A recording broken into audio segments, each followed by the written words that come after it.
Hey guys, I'm Anna, and today I'm going to show you how to fix General Motors Company app not working.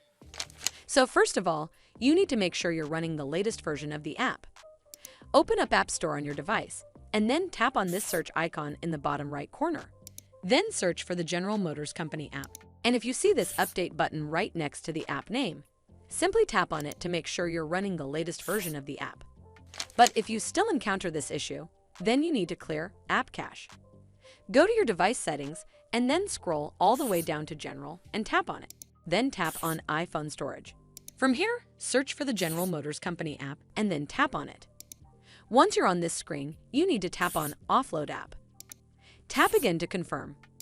It'll take a bit for processing, and then a Reinstall button will show up. Simply tap on it to reinstall the app. This should fix the issue, but if it doesn't, then you need to completely reinstall the app.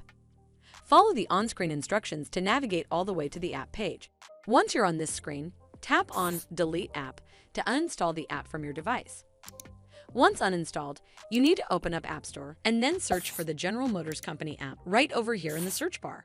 And then click on this Get button to install it back on your device. Hopefully this will fix the issue, and if it did, then make sure you give this video a super thanks by clicking on this heart icon to help support the channel, and don't forget to hit that subscribe button.